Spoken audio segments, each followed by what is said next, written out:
This is a installation video of the first generation Korman big brake kit on an E36 M3. It will fit all E36s from a 318 all the way up to an M3. 325, 328, sedans, convertibles, coupes, and everything. So it uses a Corvette PBR all aluminum C4 caliper. Has twin pistons. It has a caliper bracket, and then it has an adapter bracket back here that adapts this caliper to the E36 knuckle.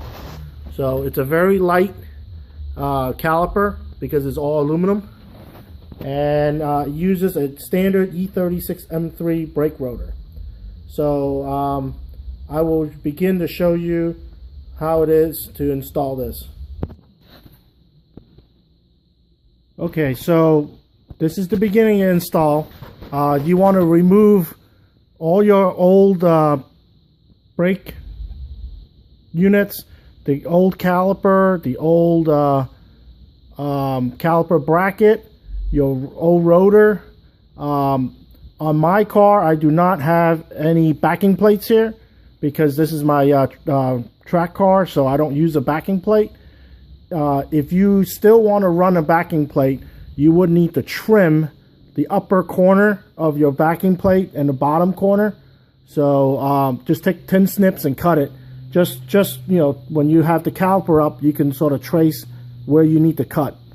All right, and then you might need to take a angle grinder and grind a little bit off of this top knuckle right here. So you know, I just use like an angle grinder like this, and just clean take some of that off the top.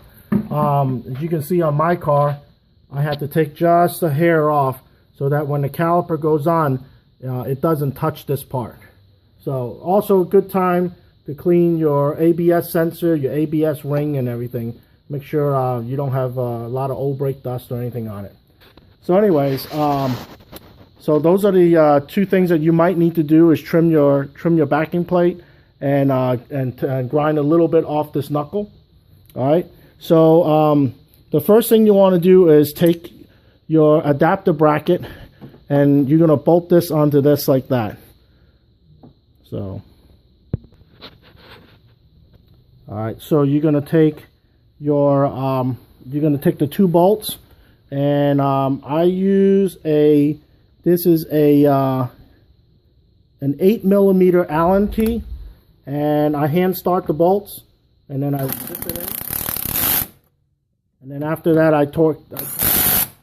then I tighten it down with a wrench. Since all these are brake components, I tighten it as tight as I can get. Then the next thing I do is put the rotor on with the rotor screw. Make sure you snug that rotor screw back tight. So right now I just have the adapter bracket tightened down and the rotor. Next we're going to install the caliper bracket.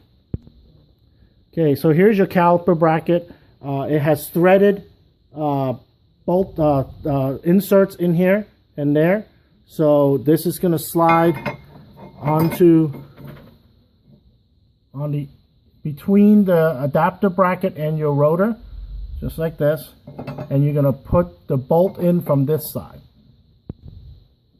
All right, so these are your two long, that's a 10mm Allen key. So you turn this, you tighten both of them down, and again on this one you want to tighten these down as tight as you can with a wrench after you hand start these. Okay, so I've got the bracket, the adapter bracket, the caliper bracket, and the rotor all tightened down. And as you can see on this, the top of the caliper bracket is the one that have the double notch on it, like this. Okay, the bottom has a single notch. So next we're going to install our brake caliper. Okay, so here's our brake caliper with our brake pad installed. All right, and the caliper, the bleed nipple faces up and on the inboard side. So you first put your caliper in on the bottom, okay, and then you slide it in and you can hear it lock, okay, and then as you can see right here, you got 2 notches. You're going to take your locking pin and it's going to slide in into here just like that. Push it all the way in, comes out the other side, and then you're going to take your C-clip and lock it in on the inside. Okay, so now this pin prevents this whole assembly from folding out backwards. So that's it. Your caliper's on. Everything free spins.